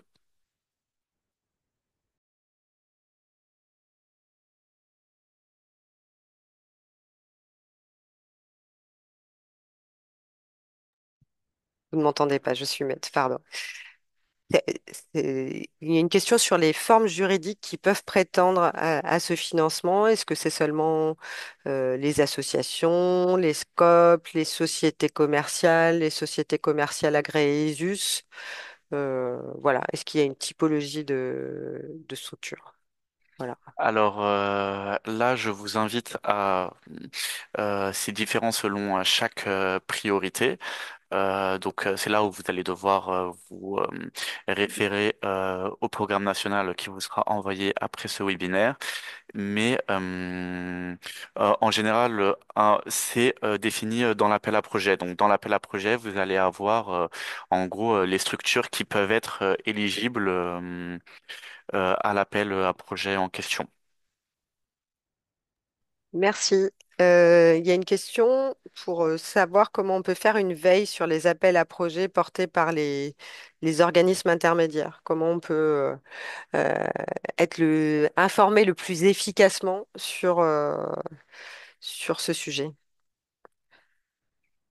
Alors, la seule veille pour l'instant disponible, elle est du coup sur fse.gouv.fr. Donc, elle va répertorier aussi les appels à projets des organismes intermédiaires. Donc, vous allez pouvoir, là, par exemple, si je prends l'exemple de la Seine-et-Marne, donc je vous ai dit, vous avez un critère région qui va vous permettre de cocher Île-de-France. Et ensuite, vous allez avoir le nom des appels à projets avec à côté le département qui est concerné. Donc, par exemple, pour les appels à projets du conseil départemental de la Seine-et-Marne, vous allez avoir appel à projet P1 OSH CD 77. Et du coup, la seule veille qui peut être faite, elle est de vous, enfin, elle doit être faite par vous-même, c'est-à-dire aller sur le site fse.gouv.fr et regarder et fouiller un peu ce qui a été fait et ce qui va être fait. Il y a une autre question pour savoir où trouver les taux de cofinancement par région. Alors, les taux de cofinancement par région, ils sont trouvés en fait dans les appels à projets, mais en général. Alors en général, tout ce que je peux vous dire de sûr, c'est qu'il y a deux régions qui sont considérées comme riches en France. Donc on a la région Île-de-France et la région Auvergne-Rhône-Alpes, où pour ces deux régions, le taux de cofinancement ne dépassera pas les 40%, pour sûr. Par contre, pour les autres régions, donc les régions intermédiaires à 50% et les régions à 60%, je ne les connais pas de tête. Donc là, il faudra regarder sur l'appel à projet qui, qui vous concerne géographiquement. Il y a deux questions complémentaires sur euh, la question enfin le fait que en fait les, les autorités de gestion sont soit nationales, soit régionales. Et donc, il y a une question pour savoir si, dans le cadre de ces appels à projets, il est possible de faire financer des projets plus locaux, par exemple sur des quartiers prioritaires dans une seule ville, enfin, en tout cas sur un échelon territorial un peu plus réduit, et aussi connaître la place des conseils départementaux dans, dans le dispositif FSE+. On a vu tout à l'heure qu'ils pouvaient être organismes intermédiaires, mais quelle peut être leur place? Comment se fait cette organisation? Alors oui, il peut y avoir des projets des projets exclusivement locaux. Par exemple, moi, quand je travaillais au conseil départemental de la Seine-et-Marne, il nous arrivait de financer que des projets sur la commune de Torcy. Donc là, pour le coup, il n'y a aucun problème. Et c'est justement là pour faire le lien avec la deuxième question, où ça va être plutôt les conseils départementaux qui vont avoir tendance à financer des projets locaux vraiment enfin, à l'échelle d'une seule ville ou de plusieurs villes qui sont dans la même zone. Donc, les conseils départementaux, en fait, ils vont être organismes intermédiaires de la DREETS ou de la DRIETS en Île-de-France et ils vont être un peu la mini autorité des gestions sur le territoire départemental. Donc, par exemple, si mais par contre, voilà, il y a une spécificité, c'est qu'ils ne reçoivent en général une délégation de subvention que sur leurs compétences propres. C'est-à-dire que bah, un conseil départemental, il a compétence notamment bah, sur les euh, les demandeurs, les bénéficiaires du RSA et sur les jeunes, notamment les jeunes, les mineurs non accompagnés. Donc, en général, ils vont avoir tendance à lancer des appels à projets que sur ces compétences-là. Donc, par exemple, si vous avez un projet sur la création d'entreprises dans votre ville, par exemple sur le quartier, sur une QPV, il vaudra mieux se tourner vers le conseil régional plutôt que sur au niveau du conseil départemental. Merci Mehdi. Peut-être qu'on va prendre une dernière question et ensuite on va continuer à avancer et modérer les questions qui restent. Il y a une question sur le délai moyen d'instruction des dossiers. Grande question. Oui, ça c'est la grande question du FSE. Alors pour être totalement transparent, les délais peuvent être assez longs. Ça dépend en fait, ça dépend totalement du service gestionnaire. On va avoir des services gestionnaires qui sont assez efficaces parce qu'ils n'ont pas beaucoup de dossiers. En général, ça va être les conseils départementaux où ils ont un volume moins important de dossiers et enfin, je veux dire, une équipe assez stable. Donc, ça peut être plutôt rapide, on va dire 4 mois. Et ensuite, au niveau des dreads et des driettes, où ça va être un peu plus compliqué parce qu'on est sur un plus grand volume de dossiers avec des équipes qui bougent beaucoup, où là, ça peut être, voilà, beaucoup plus long. Mais il n'y a pas de délai fixe. Même si l'Union européenne tend à voilà imposer une meilleure réactivité des services gestionnaires. Merci Mehdi. Donc on va continuer tranquillement la poursuite de notre webinaire pour arriver au témoignage de nos deux invités et on reprendra un temps de questions-réponses juste avant la conclusion. Alors, il y a plusieurs bons réflexes à avoir avant de se lancer dans la magie du FSE+. Donc, d'abord, il faut faire la différence entre le financement de projets par des fonds structurels européens et la conduite de projets à dimension européenne. Donc là, on peut revenir sur la question de la question des QPV dans au niveau de la ville. Elle n'a pas de dimension européenne en tant que telle. Voilà, vous accompagnez des jeunes dans un quartier, euh, mais il n'y a pas à avoir un caractère européen. Donc c'est là où c'est intéressant le FSE+, c'est que vous pouvez faire financer des actions qui ne sont pas du tout voilà, qui ne sont pas du tout européennes. Ça va être plutôt sur l'Erasmus+, où par exemple, on va vous demander voilà, d'avoir des liens avec d'autres structures dans d'autres États, alors que le FSE+, il peut être vraiment, enfin, il va financer des projets qui sont franco-français. Il peut y avoir une dimension européenne, mais en général, voilà, ça reste très national, voire même très local. Donc ensuite, un bon réflexe à avoir aussi, c'est de se mettre en relation avec les acteurs en charge des fonds européens sur son territoire. Donc ça, c'est ce que je vous ai dit. Je vais vous envoyer le répertoire des services gestionnaires. Donc si vous êtes en Nouvelle-Aquitaine, eh ben, il faut prendre contact avec la DRETS de la Nouvelle-Aquitaine et ou le conseil régional de la Nouvelle-Aquitaine et demander un échange. Faut vraiment pas avoir peur. C'est des équipes qui sont là pour ça et qui vous guideront le cas échéant vers le bon guichet. Ensuite, il faut, ça on l'a vu, identifier un projet qui s'inscrit dans les priorités du programme national FSE+. Donc, comme ça a été expliqué, vous prenez le programme, vous lisez toutes les priorités et vous avez les actions qui peuvent être cofinancées ou les groupes cibles et ça vous permet voilà de vous repérer sur la bonne priorité. Et une fois que vous êtes repéré sur la bonne priorité, de chercher sur fse.gouv.fr l'appel à projet en question. Euh, Ensuite, il faut prendre en compte les bénéficiaires de l'action à financer. Donc ça, comme je vous l'ai dit, le programme national, il identifie des groupes cibles.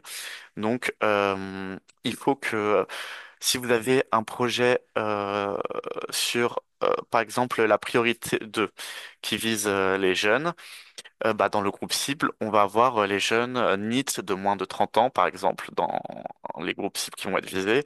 Et il faut que votre projet puisse puissent bénéficier à ces jeunes NEET in fine.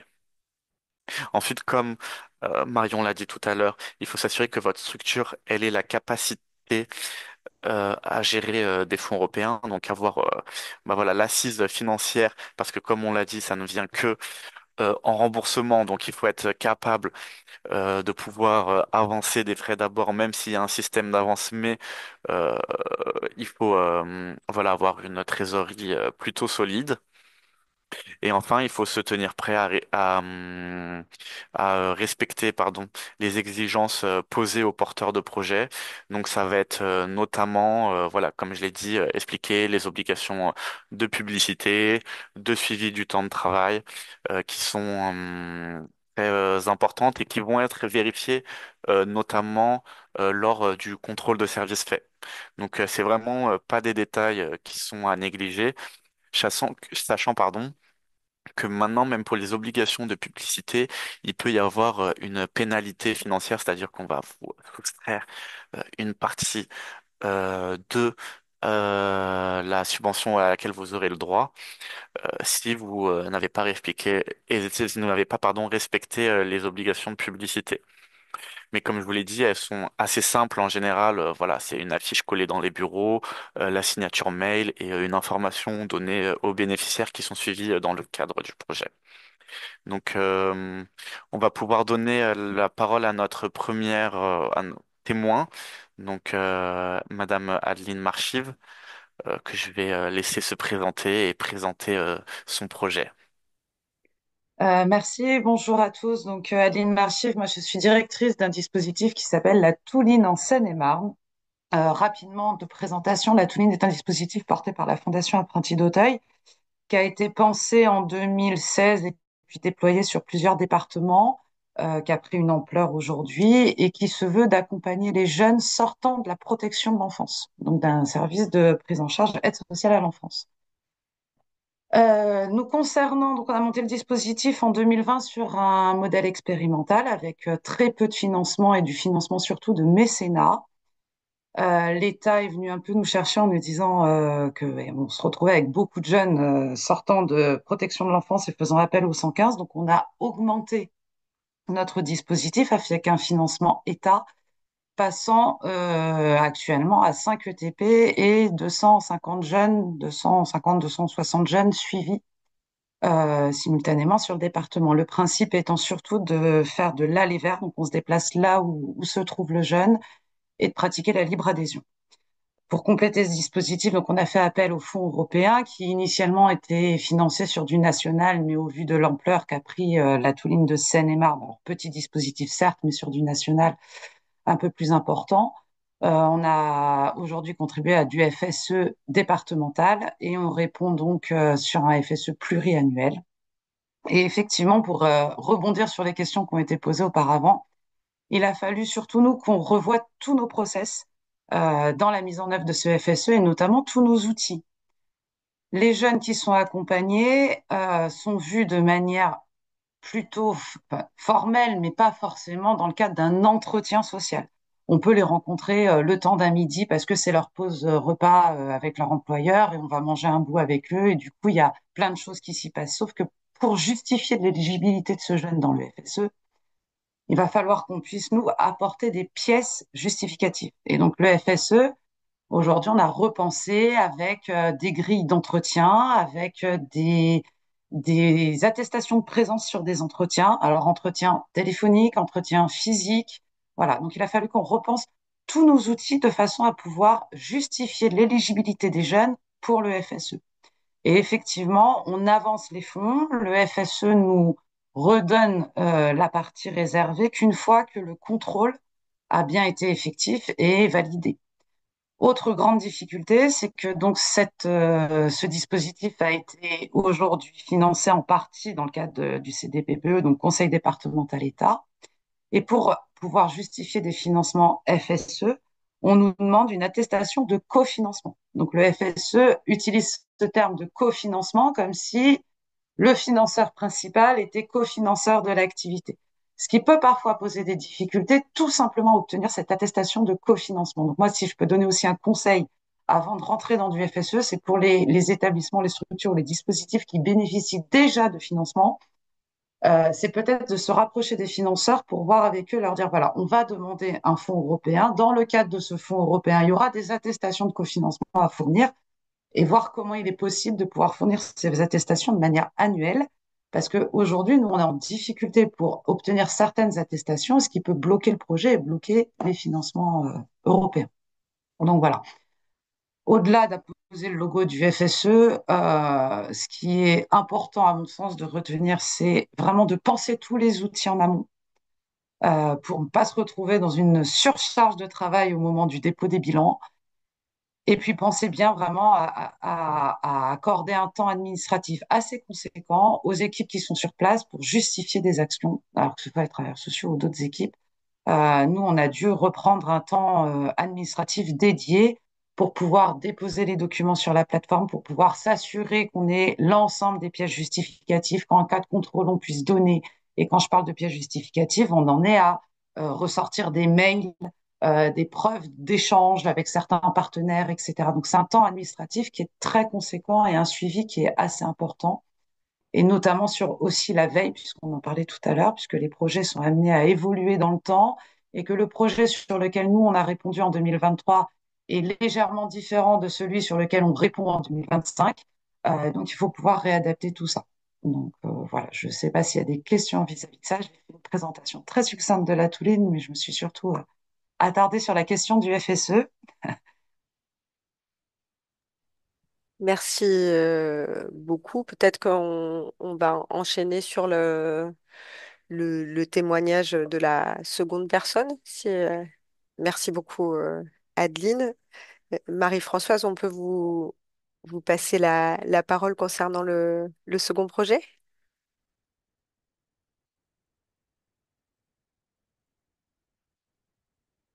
On vous entend pas, Alors, Marie-Françoise. je vais réactiver votre son. Mais moi aussi, ça y Ah est. voilà, ça y est.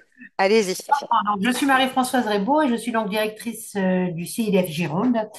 Le CIDF Gironde, bah, c'est 25 salariés, c'est une association qui défend les droits des femmes et qui a plusieurs axes d'action, du juridique, de l'accompagnement à l'insertion professionnelle et de la lutte contre les violences pour, voilà. Nous, en tant que CIDF, ça fait mais des années qu'on est dans le FSE. J'ai trouvé la présentation d'ailleurs très intéressante et très simple. Et finalement, c'est comme ça qu'il faut le prendre, parce que c'est vrai que c'est compliqué, mais il faut y aller parce que c'est vraiment une source pour, enfin, pour moi, on a toujours considéré au CIDF que c'était une source de financement qui nous permettait d'aller plus loin dans nos actions et donner du sens réel à notre action. Donc, on en a fait beaucoup et on s'est toujours adapté effectivement aux appels à projets parce que avant on était beaucoup sur la création d'entreprises. Maintenant, on peut plus l'être parce que vous avez dit c'est la région depuis la nouvelle programmation et la région le met à un niveau tellement élevé que nous on peut pas y aller. Voilà. Donc, on est toujours obligé d'adapter nos dépôts de dossiers aux appels à projets. Donc là, notre appel à projet est plutôt via le département. Vous aviez, j'ai pas de, non, bon, donc via le département. Sur cette nouvelle programmation, donc avec le département, dès le début, on y est allé sur deux actions, une sur l'insertion professionnelle, une sur les violences en 2023, en 2024. Là, pour 2025, le département nous a limité parce que ce qu'il faut savoir quand même, hein, mais là, peut-être vous l'avez pas dit, mais nous, on en est victime, c'est que finalement, le département connaissant quelques difficultés financières, son enveloppe pour le FSE a été limitée en parallèle. Enfin, ça a été pour moi une surprise, donc je tiens à le signaler parce que justement, je connaissais la baisse des financements normaux du département et j'en avais été. Mais je me disais, avec le FSE, je vais pouvoir compenser. Pas du tout. J'ai pas pu compenser parce que le département ne peut engager que ce qu'il a. Et s'il a une baisse, il ne peut pas aller. Donc, il nous a obligés à supprimer un projet, par exemple. Donc, aujourd'hui, alors qu'en 2024, on avait deux projets FSE, un sur l'insertion pro et un sur les violences, aujourd'hui, nous n'avons plus qu'un seul projet sur les violences faites aux femmes. Voilà. Alors, le projet sur les violences faites. Alors là, je reviens aussi sur l'importance de parler avec les interlocuteurs qui sont tout le temps bienveillants et qui ont vraiment envie. Enfin, si votre. Enfin, bon, nous, avec le département, on travaille en toute confiance et c'est eux qui nous font évoluer notre projet aussi un peu, hein. Parce que pareil, sur la question des violences faites aux femmes, donc le CIDF Gironde travaille beaucoup sur l'accompagnement et la sensibilisation et la formation concernant la question des violences. Au départ, nous, on voulait mettre l'ensemble du service d'aide aux victimes, à la fois l'accompagnement et à la fois les sensibilisations qu'on peut faire en amont, c'est-à-dire la prévention et la sensibilisation auprès des partenaires qui peuvent repérer le plus vite. Alors, notre idée, c'était l'accompagnement et le repérage et la formation. Et on a eu effectivement un frein qui était lié au fait que quand on fait une action FSE sur les publics, comme vous l'avez déjà dit, sans doute, il faut rendre des comptes, énormément de comptes sur le public pour que ce soit bien le bon public. C'est-à-dire que est-ce qu'il est demandeur d'emploi, quel âge il a, est-ce que c'est une femme, est-ce que c'est un homme, si c'était nous, c'est un public femme, enfin voilà. Et nous, on a dit, en matière de violence faite aux femmes, on ne peut pas vous donner l'identité, le demandeur d'emploi ou pas, ce n'était pas le propos, puisqu'on était sur plutôt un accompagnement pour lutter contre la précarité et l'inclusion des publics les plus en difficulté. Donc, en accord avec le département, on a fait un projet uniquement sur le soutien aux structures. Donc, c'est deux choses différentes parce que quand vous êtes un soutien sur le public, il faut vraiment justifier de l'implication des publics. Et si vous avez deux personnes de moins, vous aurez 2% de moins, enfin, au prorata du nombre de publics. Quand vous êtes sur les structures, c'est finalement plus simple. Quand vous êtes sur un accompagnement là, donc, on a mis que les formations, sensibilisation, voilà. Du coup, ça nous a réduit notre projet, mais bon, ça le rend plus simple. Mais c'est pour bien expliquer que il peut y avoir des projets qui ne portent que sur les structures et qui sont, du coup, plus légers en termes d'organisation. Alors que quand ça porte sur les publics, il y a la question des publics et des preuves du bon public, qui sont parfois voilà, un peu difficiles.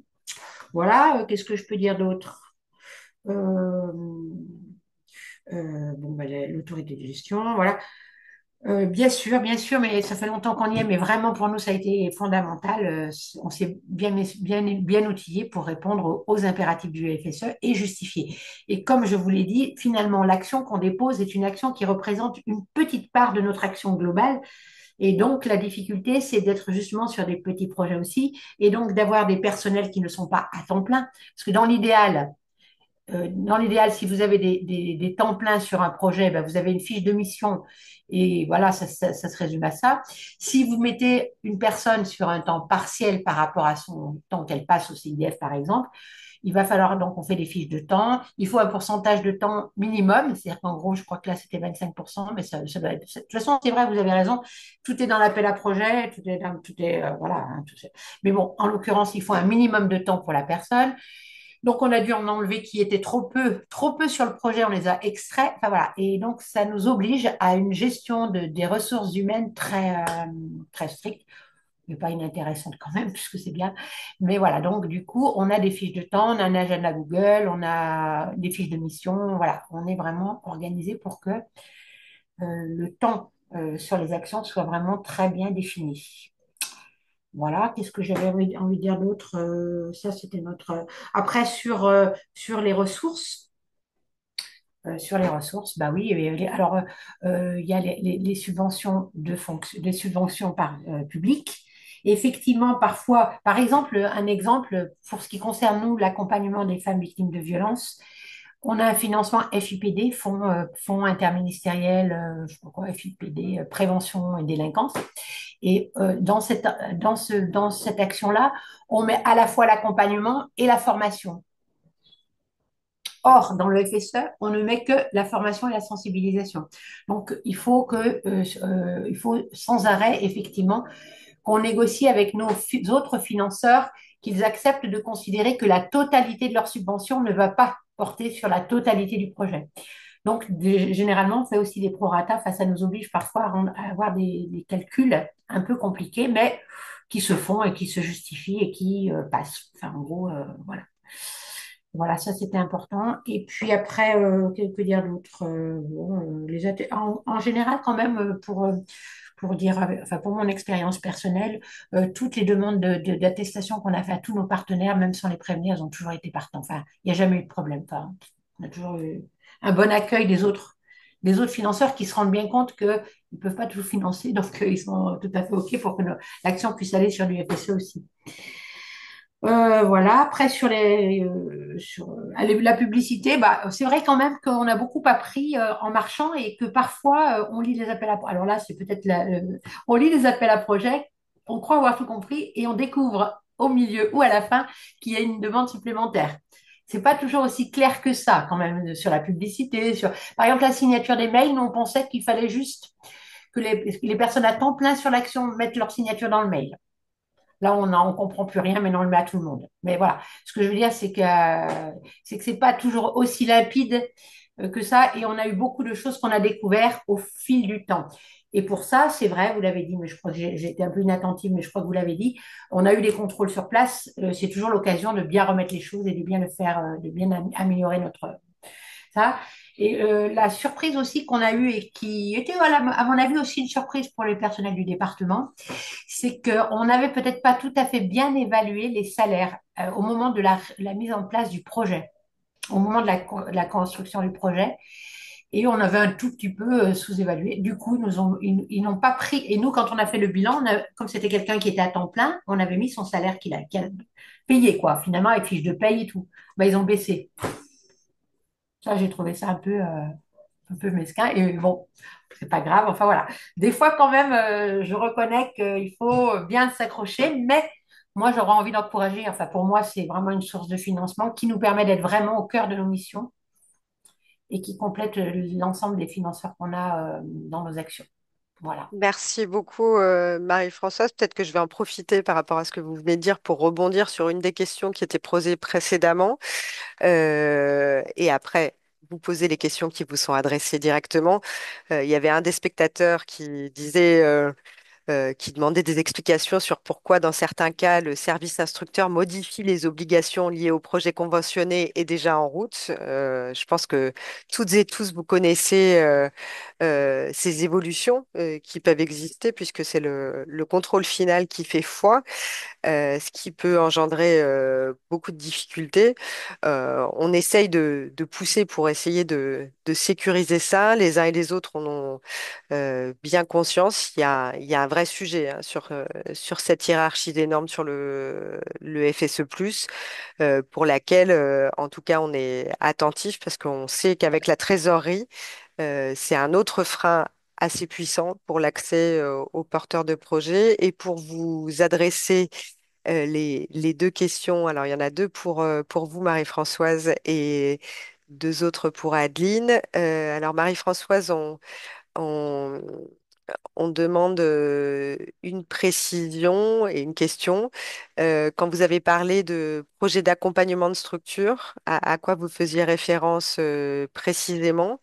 Et il y a une personne par rapport à ce que vous indiquiez sur la question de la gestion administrative de la subvention FSE+, la balance que vous identifiez entre le travail administratif qui est à mettre en place pour gérer cette subvention et le cofinancement effectivement mobilisé à hauteur d'un peu plus de 27 000 euros. Je ne sais pas si je suis claire dans mes questions. Oui, ça va? Très bien, super. Concernant Magnifique. l'accompagnement de structure, en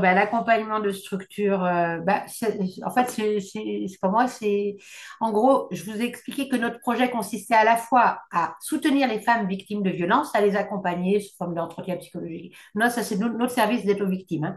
Les accompagner, leur faire des groupes de parole, etc. Et d'autre part, de se dire que pour prévenir la question des violences, il faut sensibiliser dans les écoles sur la question de l'égalité et des rapports filles-garçons. Il faut former tous les gens, tous les professionnels qui sont susceptibles d'accueillir et qui pourraient repérer. Voilà. Et donc, quand on fait de l'accompagnement de structure, ça veut dire qu'on ne touche pas les publics, on ne fait pas l'accompagnement direct du public. On ne fait que de la sensibilisation, de la formation, du conseil, voilà. Est-ce que c'est bon la réponse? Est-ce que ça vous convient? Oui, c'était très clair, oui. Ah, mais merci. Merci beaucoup. Voilà. Et concernant, alors après nous, on est une grosse structure et enfin une grosse structure. Bah non, finalement, on n'est pas si gros que ça, hein, je suppose par rapport à ma collègue, à l'autre témoignage, c'est une petite structure. Mais le temps qu'on passe au FSE finalement, enfin, ça fait très longtemps qu'on y est. Hein, je veux dire, moi, j'y suis depuis, ça fait 20 ans qu'on est dans le dispositif FSE. On a mis progressivement des outils en place. Ça nous prend du temps, mais alors là, on ne crachera pas sur les 27 500 €, même si on aurait préféré en avoir 50, c'est sûr. Non, pour nous, on y gagne et on y continuera. Ouais. Merci. Juste, je ne sais pas si vous l'avez dit, mais c'est bien une ligne spécifique à la région Nouvelle-Aquitaine sur des ou pas, en fait. C'est enfin, non, non, c'est par le biais du département qui représente D'accord. ça, Ok. sur Par le conseil départemental. Ok. l'objectif, l'emploi, l'inclusion, voilà. Non, c'est vraiment la base, le premier qui est le plus intéressant en termes de. Oui, je crois que c'est priorité 1 OSL, c'est ça? D'accord. Ok. Très bien. Alors, Adeline, je ne sais pas si vous avez lu les questions ou alors si je vous les relis. C'est comme vous voulez. Il n'y a pas de problème. Je peux les lire. J'en Comme ai ça, on lu est tout à fait. quelques-unes, mais je sais Alors, plus. on est tout à fait. On est comme ça, on est tout à fait sûr. Il y a une question pour savoir dans quel objectif spécifique rentre pardon, elle est pour Marie-Françoise. J'ai bugué. Rentre le projet du CIDFF. Donc, Mehdi vient de répondre à la question, donc c'est magnifique. Ça, c'est fait. Et pour Adeline, y a-t-il eu des résistances des équipes face à la nécessité d'adaptation de l'ensemble des outils pratiques pour le FSE+? Toujours cette question du rapport coût-bénéfice. On a bien compris depuis le début que le coût d'entrée pouvait être un peu important et qu'il fallait s'organiser pour mobiliser du FSE+. Donc c'est un peu un retour d'expérience. Vous l'avez fait un peu Marie-Françoise par rapport à votre organisation, mais Adeline peut peut-être compléter. Alors, moi, j'ai pas senti plus de résistance que ça de la part des équipes. Par contre, on s'est retrouvé sur la première année, dans le cadre du premier contrôle, à avoir pendant un mois les équipes mobilisées que là-dessus parce qu'on n'avait pas assez anticipé. Et donc, effectivement, il n'y a pas eu de résistance, mais aujourd'hui, on est vraiment dans un travail d'anticipation et avec les équipes de se dire, voilà, ça, on le fait au quotidien, ça, on le fait une fois par mois, on regarde et on met en place des process qui vont justement éviter de surcharger l'activité. Mais c'est quelque chose qu'on n'avait pas forcément anticipé de base parce qu'on avait donné voilà, quelques outils qu'on pourrait nous transmettre pour éléments justificatifs et au final, ce n'est pas suffisant. Donc, c'est avec le recul qu'on a pu réadapter nos pratiques, réadapter les outils, mais j'ai pas eu de résistance plus que ça des équipes. Par contre, un besoin d'anticipation, oui. Merci beaucoup pour vos témoignages qui, je pense, ont éclairé pour nos webinaires. C'est toujours utile d'avoir des associations qui peuvent témoigner pour incarner ce qui a été proposé. Donc, merci beaucoup de vous être rendu disponible. Je pense on approche tranquillement de la dernière phase de questions-réponses. Mehdi, qui a beaucoup travaillé, qui a été très clair dans sa présentation, va être encore soumis à la question. On essaye de répondre et de modérer le chat que vous ne voyez pas. Donc, il y a une partie des questions qui sont répondues et vous pouvez voir les réponses. Mais pour vous dire, là, en fait, on en est à une centaine de questions-réponses. Donc, si on vous met ça directement, en fait, vous allez tous être perdus. Donc, je essaye de faire un travail de modération en live. Alors, si je reprends le fil des questions, il y a une question pour savoir si les bénéficiaires finaux des projets financés par le FSE doivent être obligatoirement basés sur notre région. Par exemple, l'association est basée à Lille. Si pour une raison ou pour une autre, il y a des bénéficiaires finaux en Bretagne, est-ce que c'est possible de les intégrer dans dans le projet? C'est une question un peu de niche, mais bon, allez, je me suis dit à 11h40, allons-y, posons-la. Alors, j'ai pas vu, enfin, je sais, alors honnêtement, je ne sais, je n'ai jamais connu cette situation, ce cas-là. Mais en principe, si vous avez des actions, en fait, votre association n'a pas à être basée là où vous faites l'appel à projet. Donc, si par exemple, bah, vous êtes la Croix-Rouge, dont le siège est dans le 92, dans les Hauts-de-Seine, mais que vous avez des actions en Bretagne, bah, vous pouvez totalement, dans le Finistère, vous pouvez totalement demander, répondre à un appel à projet bah, du conseil départemental du Finistère. Je sais pas si c'était ça la question. Est-ce que je peux intervenir? Oui. Bah, allez-y, Moi, Marie-Françoise, j'aurais avec plaisir. envie de dire que si dans le projet, on a écrit que ce serait des habitants de l'île et qu'on a un Mm, habitant qui ne vient pas de l'île dans la c'est réponse, ça. il sera enlevé, ça c'est sûr. Oui. Donc, j'aurais envie de dire que voilà, on peut, Mm, mais comme c'est écrit, après, là, alors là, non, pas de, enfin, mm. je vois pas de. Oui, voilà. Si vous valorisez, en fait, si vous avez dans un appel vous avez répondez à un appel à projet du conseil départemental du Nord et que dans l'appel à projet, et dans la convention, il est bien précisé que le projet est à destination de jeunes de villes du Nord, vous ne pourrez pas en effet valoriser des bénéficiaires de Bretagne. Parce que de toute façon, la localisation va être vérifiée au moment du contrôle de service fait. Merci, Mehdi. Alors, il y a une question pour savoir si on a une idée du pourcentage de projets en moyenne retenus. Donc, je pense qu'on va utiliser notre réponse favorite. Ça dépend des appels à projets, en fait.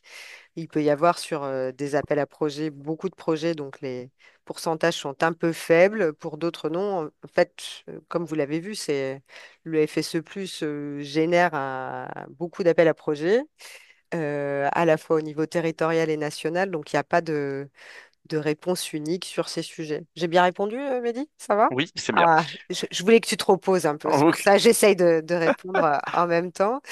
Est-ce qu'il y a des structures d'accompagnement au niveau territorial, régional, départemental ou local qui accompagnent les associations dans le cadre d'une démarche FSE+. Enfin, comment on peut mobiliser de l'accompagnement pour monter son projet, des choses comme ça. Voilà.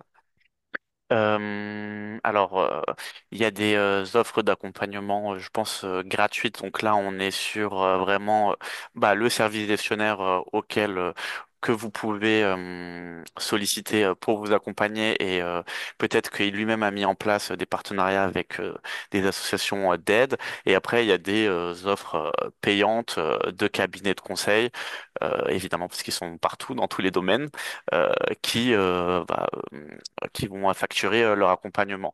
Mais moi, je recommande pas du tout. Je vous recommande vraiment de contacter le service gestionnaire de l'organisme auquel vous allez répondre à leur appel à projet, qui pourra vous guider vers vers la vers vers une structure qui aide les porteurs de projets potentiels. Pour compléter, en fait, nous, on travaille depuis pas mal d'années à essayer de mobiliser des crédits dits d'assistance technique qui pourraient être euh, affectés à des réseaux d'accompagnement associatif pour assurer cette mission. euh, Parce que on pense que ça peut être aussi un bon moyen de permettre à des associations qui pourraient pas aller spontanément sans accompagnement vers ces projets. On, on est sur des logiques de temps long pour essayer de mobiliser ces crédits, mais il faut aussi que les mécanismes soient possibles pour que ça soit fait. C'est aussi pour ça qu'on expérimente quelque chose au niveau du mouvement associatif, mais qu'il y a aussi des réseaux associatifs qui le proposent aujourd'hui. Mais on ne peut pas dire, au-delà de, comme le dit Mehdi, des services gestionnaires qui, eux, sont en interlocution et qui peuvent mobiliser le temps qu'ils ont pour accompagner, mais il n'y a pas d'offre d'accompagnement vraiment structurée au-delà de ça sur ces questions-là. Mais ça fait aussi partie.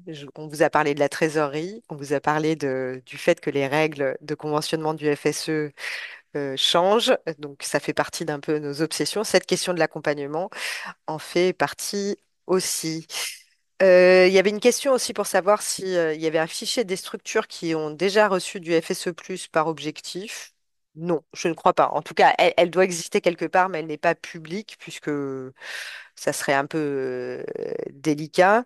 Je l'ai dit, je crois, à certaines et certains d'entre vous, on essaye à chaque fois qu'on fait un webinaire sur ce sujet d'avoir des témoignages. Ça a été le cas aujourd'hui. et c'est toujours très utile. On a aussi commis un petit livret il y a 2 ans maintenant, avec quelques témoignages et quelques illustrations, mais à ma connaissance, il n'y a pas de banque de projets qui permettent d'illustrer de manière si thématique. Mais en tout cas, certains acteurs de l'accompagnement peuvent être une ressource sur ces sujets-là. Peut-être que je vais arriver sur un petit pack de questions budget. Euh, il y avait, concentre-toi, Mélie, c'est la partie cofinancement. Est-ce que nous pouvons mettre en cofinancement une subvention de la région? Ça, c'est la première question. La deuxième partie de la question, c'est que se passe-t-il si les cofinanceurs prévus se désengagent ou ne participent pas à la hauteur de ce qui était prévu? Et est-ce que je peux m'arrêter là ou je peux continuer, comme tu veux? J'ai une dernière partie sur est-ce qu'au moment de l'instruction le budget initialement affiché peut être ajusté? Donc voilà. En gros, les deux précédentes, c'est en gros si le plan de financement évolue, c'est-à-dire si le budget évolue tant dans ses charges que dans ses produits, qu'est-ce qui se passe et est-ce qu'on peut mobiliser un cofinancement de conseil régional? Alors oui, vous pouvez totalement mobiliser une subvention du conseil régional et même du conseil départemental ou de l'État. En général, c'est souvent le cas parce que, par exemple, si je prends le cas du conseil, en fait, tant que c'est une subvention sur les crédits région et sur les crédits département ou les crédits État, ça peut totalement s'associer avec des crédits européens.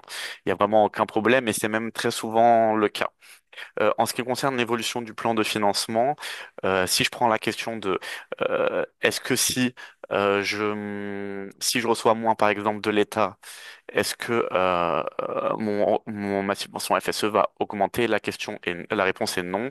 En fait, vous allez juste devoir payer sur sur vos fonds propres. En fait, c'est ce qu'on appelle l'autofinancement dans le FSE. En fait, c'est vous qui allez engager cet argent et vous n'allez jamais avoir de remboursement dessus.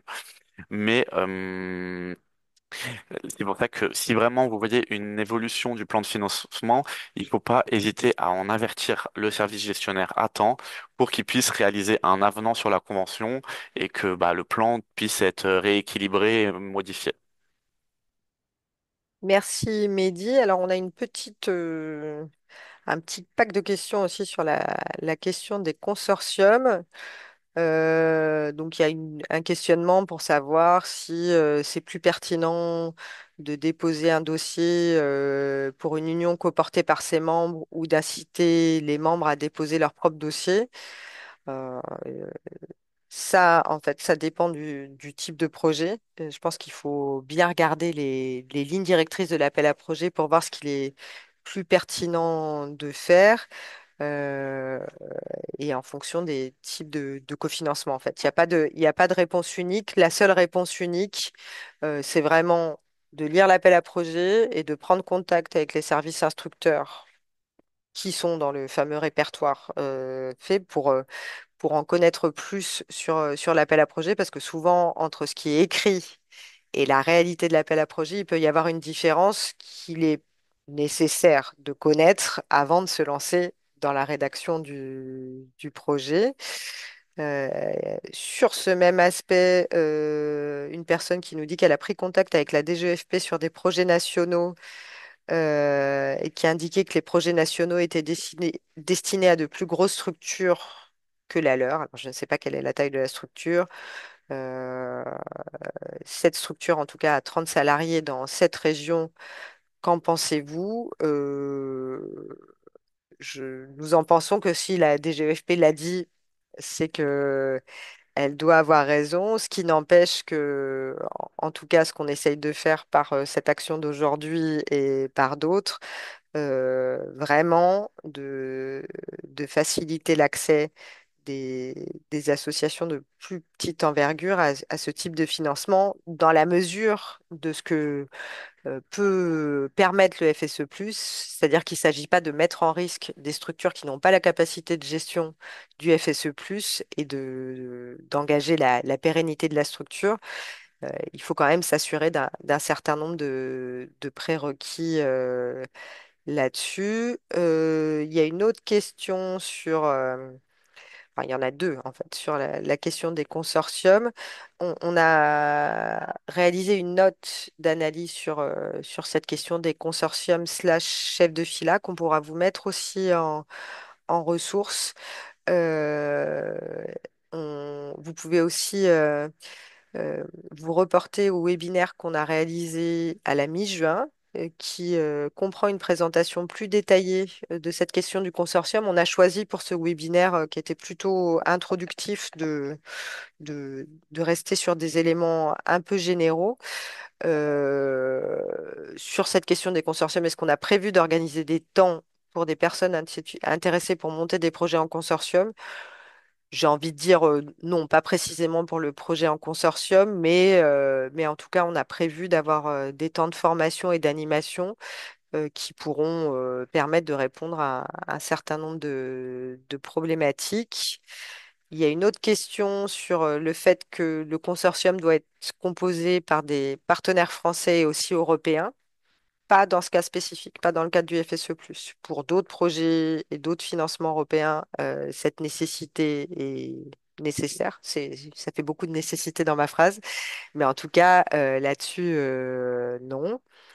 Et si on a besoin d'un accompagnement au dépôt, qu'on a encore des questions, est-ce qu'on peut solliciter le mouvement associatif? J'y reviendrai tout à l'heure de manière plus détaillée.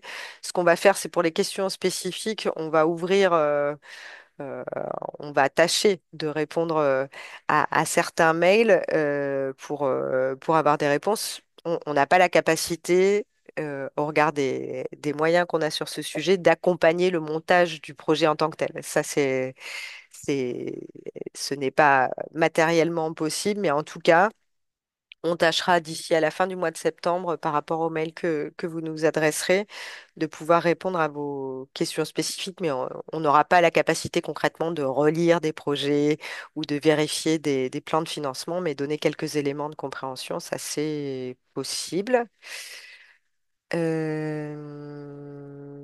Voilà. Euh, je pense, euh, je pense que c'est à peu près bon. Je vais pouvoir revenir sur les questions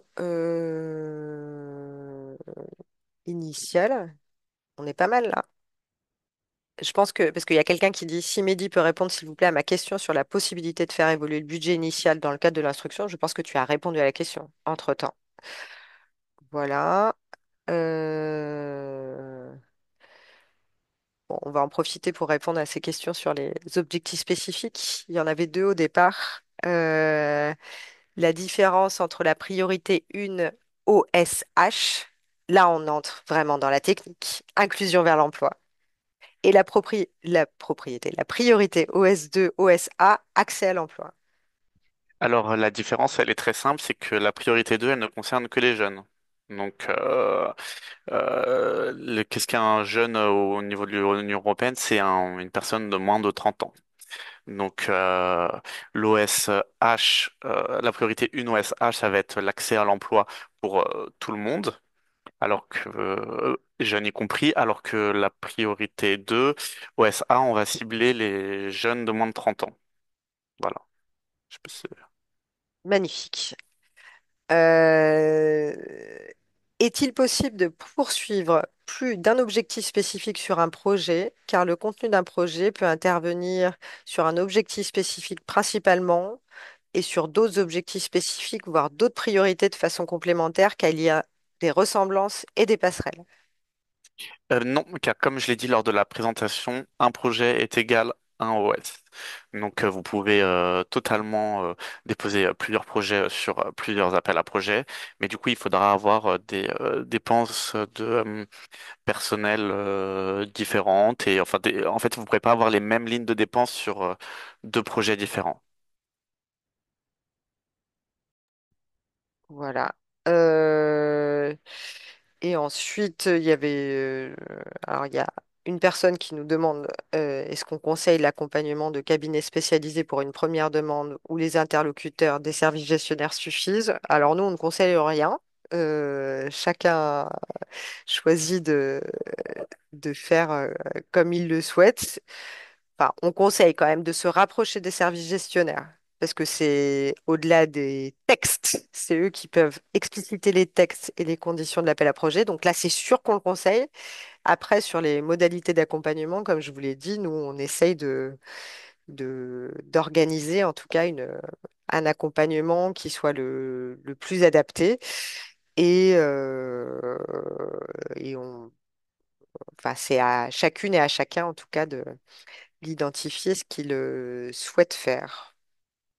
Voilà, en gros, je pense qu'il y avait une dernière question sur le fait que les obligations liées au projet conventionné évoluent en cours de route, mais je crois qu'on a répondu à la question tout à l'heure pour dire qu'effectivement, aujourd'hui, euh, les pièces justificatives et certaines modalités de suivi peuvent évoluer pendant la durée du projet et que ça fait partie d'un des axes qu'on essaye de travailler pour sécuriser un peu plus les porteurs de projets sur le sujet. Et ben voilà. Alors, donc, pour finir, vous allez recevoir le diapo, l'enregistrement, les ressources. Donc, vous avez déjà un QR code de ressources. On va vous envoyer un mail où vous pourrez nous poser vos questions, sachant que, comme je vous le dis, ça sera des questions générales et des précisions. Euh, Nous n'avons pas la capacité d'accompagner au montage du projet et on sera plutôt sur une durée limitée de réponse de l'ordre d'une quinzaine de jours, 3 semaines. Et on vous communiquera aussi les différents volets qu'on prévoit de développer, notamment une offre de formation qui pourrait vous être accessible sur ces sujets et de travail aussi d'accompagnement. Voilà ce que je peux dire. Je tiens à vous remercier pour votre attention. J'espère que ce webinaire a été le plus limpide possible pour vous, pour un sujet qui pourtant s'avère complexe. Je vois même des cœurs. Des cœurs pour le FSE+, c'est hyper fort quand même. Et je vous dis à très bientôt. Voilà. Bonne journée. Merci à tous, bonne journée. Au revoir.